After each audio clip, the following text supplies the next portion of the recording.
Assalamualaikum warahmatullahi wabarakatuh. Nama saya Rusdianto. Saya ingin mempresentasikan tugas UTS yang diberikan pada hari ini. Tugas UTS UMP Mei 2022. Yang pertama adalah apa yang dimaksud dengan organisasi, manajemen, hubungan organisasi dengan manajemen.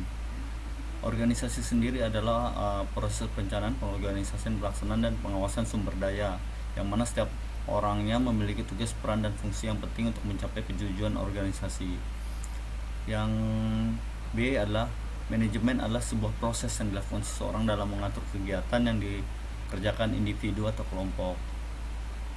Hubungan organisasi dengan manajemen itu sendiri adalah dia sangat erat, karena manajemen adalah suatu proses pencapaian sebuah tujuan melalui kerjasama antara dua orang atau lebih, sedangkan organisasi itu sendiri sebagai wadah yang dibentuk untuk mencapai tujuan dari sekelompok manusia. 2. Jelaskan tujuan dan manfaat manajemen dalam sebuah perusahaan. Dalam sebuah perusahaan, manfaat manajemen adalah merencanakan, mengorganisasikan, serta menyusun sumber daya manusia, menggerakkan dan mengendalikan sumber daya yang dimiliki secara efisien dan efektif. Yang ketiga, untuk mencapai suatu tujuan dalam organisasi, bagaimana proses manajemen itu dijalankan.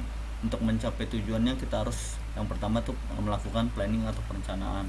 Sedangkan perencanaan sendiri adalah proses untuk menentukan tujuan yang akan dicapai serta langkah-langkah yang harus diambil untuk mencapainya.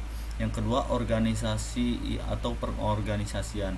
Pengorganisasian adalah proses pemberian tugas, pengalokasian sumber daya, serta pengaturan kegiatan secara terorganisir kepada setiap individu kelompok untuk menetapkan rencana. Yang ketiga adalah actuating atau pengarahan kepemimpinan.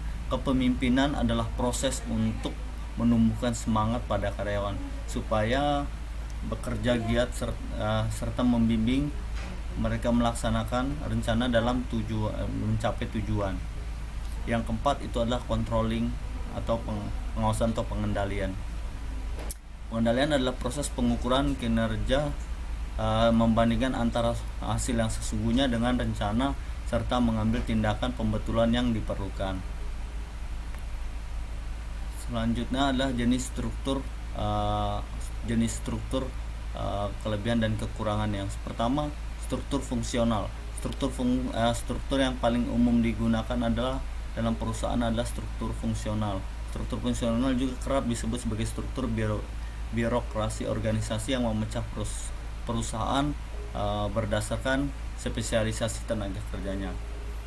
Kelebihan struktur fungsional adalah sebagai berikut. Yang pertama, perusahaan dapat mengembangkan ahli pada bidangnya masing-masing.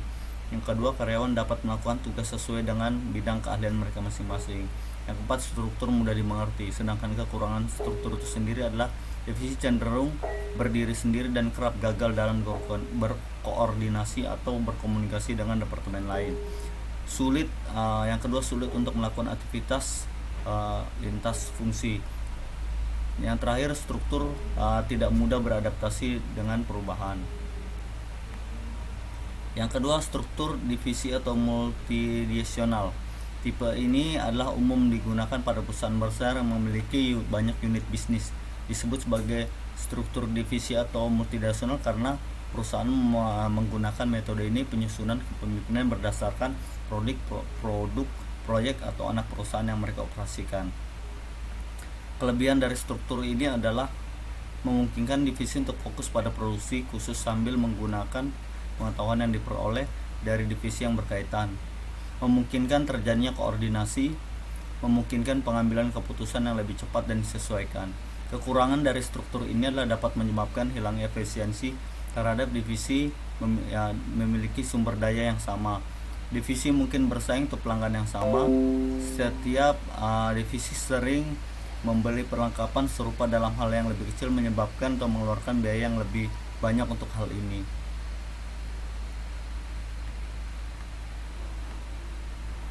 Jenis selanjutnya, struktur hierarki. Struktur ini banyak digunakan pada startup. Seperti namanya, struktur ini memiliki hierarki yang rata dan memberikan banyak kebebasan kepada karyawan. Kelebihannya adalah karena struktur yang sederhana dapat tercipta komunikasi yang lebih mudah antar karyawan. Selanjutnya, lebih banyak otonomi tanggung jawab untuk karyawan. Selanjutnya, karyawan merasa lebih termotivasi oleh karena memiliki lebih produktivitas. Kekurangan struktur ini adalah beban kerja yang lebih tinggi untuk manajer lebih banyak bawahan. Yang keempat adalah struktur matriks. Struktur organisasi yang keempat ini adalah struktur matriks. Struktur ini cukup rumit dan paling jarang digunakan. Struktur ini membuat matriks karyawan berbagai atasan, divisi atau departemen. Keuntungannya adalah menciptakan kemitraan fungsional dan divisi berfokus pada pekerjaan dibanding dengan sumber daya yang lain. Yang kedua, meminimalkan biaya satu orang dapat memegang beberapa peran. Selanjutnya, menciptakan keseimbangan yang lebih baik antara waktu penyelesaian dan biaya. Kerugiannya adalah tanggung jawabnya kurang jelas sehingga memperumit tata kelola dan kontrol. Melapor ke lebih dari satu manajer dapat membingungkan karyawan atau supervisor. Karyawan banyak menghabiskan waktu untuk rapat berkoordinasi dengan karyawan yang lain. Dalam manajemen ada 3 lower, middle atau top manajemen. Jelaskan peran dan perannya masing-masing level. Yang pertama, top. Top adalah manajemen puncak yang memegang posisi paling senior, yang berlangsung tanggung jawab mengambil keputusan untuk mempengaruhi seluruh perusahaan sehingga dampaknya pada seluruh perkembangan perusahaan. Keahlian yang harus dimiliki untuk top ini adalah tingkat puncak adalah keahliannya konseptual, yaitu keahlian dalam mengkonsep sebuah pekerjaan yang tentunya akan dikerjakan oleh bawahannya. Middle management adalah umumnya mendapatkan gelar manajer umum, manajer departemen, manajer SDM, manajer keuangan, manajer komunitas dan lain-lain. Keahlian yang harus dimiliki adalah interpersonal atau kemanusiaan, di mana manajemen tingkat ini harus berkomunikasi, bekerja sama agar tujuan yang akan dicapai dapat terlaksana dengan baik. Yang terakhir ada low management, adalah menggunakan nama supervisor, foreman, chief supervisor, manajer toko, posisi yang lain yang melibatkan komunikasi langsung dengan pekerja pabrik. Dalam organisasi ini, keahlian yang harus dimiliki yaitu keahlian teknis, di mana mereka lah yang akan mengerjakan semua pekerjaan-pekerjaan yang telah ditentukan oleh para manajemen di atasnya. Kadang kemajuan perusahaan dalam satu faktor mendukung sangat berparu adalah sumber daya manusia. Jelaskan bagaimana rekrutmen, seleksi, penempatan sumber daya manusia yang baik. Keterkaitannya antara proses manajemen sumber daya manusia dalam satu perusahaan yang meliputi perencanaan SDM, rekrutmen, seleksi, pelatihan, dan pengembangan penilaian kinerja. Itu rangkaian tersebut dapat dilakukan bagian manajemen SDM dalam rangka mendapatkan orang yang tepat untuk menduduki posisi yang tepat. Penjelasannya, seumpama manajemen DM adalah manajemen yang mengurus masalah sumber daya manusia bagi perusahaan, mulai dari perencanaan pegawai, proses rekrutmen, seleksi, serta penempatan. Contohnya, jika kita dalam sebuah perusahaan A membutuhkan seorang manajer pemasaran, maka kita akan mencari orang yang mempunyai kualifikasi sebagai seorang pemasar. Salah satunya ia memiliki jaringan yang luas. Yang ketujuh adalah organisasi adalah suatu norma dan nilai perilaku yang berlaku bagi seluruh anggota organisasi yang juga digunakan sebagai dasar dalam perilaku. Jelaskan pentingnya budaya dalam organisasi dan pengaruhnya dalam perusahaan. Budaya organisasi berkaitan dengan value dari sebuah perusahaan. Dengan adanya value, kita tahu seberapa besar tanggung jawab orang yang ada di dalam sebuah perusahaan. Sedangkan budaya perusahaan sendiri itu sangat berperan penting dalam menciptakan kelancaran dalam segala aspek dan berjalan di perusahaan. Budaya perusahaan itu merupakan fondasi yang berisi norma-norma, nilai-nilai, cara kerja karyawan, dan kebiasaan bermuara dan kualitas kinerja Anda. Dalam proses manajemen dijalankan oleh para manajer dan seluruh tingkatan manajemen dalam pelaksanaan keseluruhan fungsi-fungsi manajemen. Jelaskan bagaimana konsep kepemimpinan efisien dan efektif bagi seorang manajer atau pemimpin. Konsepnya itu yang pertama itu memiliki visi. Seorang pemimpin yang efektif harus memiliki penciptaan pengembangan visi mereka, lalu membuat menarik dan meyakinkan. Yang kedua, itu mampu membuat perencanaan yang strategis. Pemimpin yang efektif harus memiliki kemampuan untuk melihat ke depan, mengantisipasi akurat ke arah mana tim atau organisasi. Yang ketiga, berintegrasi. Seorang pemimpin itu adalah integritas, akan menggunakan nilai-nilai mereka untuk memandu keputusan, perilaku, hubungan mereka dengan orang lain. Yang keempat, itulah memiliki kemampuan untuk mempengaruhi orang lain. Indikatornya adalah pemimpin yang efektif lain adalah kemampuan untuk mempengaruhi orang lain. Minimal seorang pemimpin itu sebenarnya masih banyak yang lain, tapi minimal seorang pemimpin itu memiliki konsep 4 dari ini semua. 10. Kepemimpinan adalah kemampuan menggerakkan orang untuk melakukan tugas-tugas dengan hal yang baik. Tersebut berhubungan dengan gaya kepemimpinan. Jelaskan jenis-jenis gaya kepemimpinan yang dipahami dan kelebihan kekurangannya. Ya, pertama itu kepemimpinan otoriter. Gaya pemimpinan otoriter mungkin seorang pemimpin untuk memaksakan harapan dan menentukan hasil. Jadi dia kepemimpinan menentukan untuk satu orang, dia tidak memerlukan orang lain.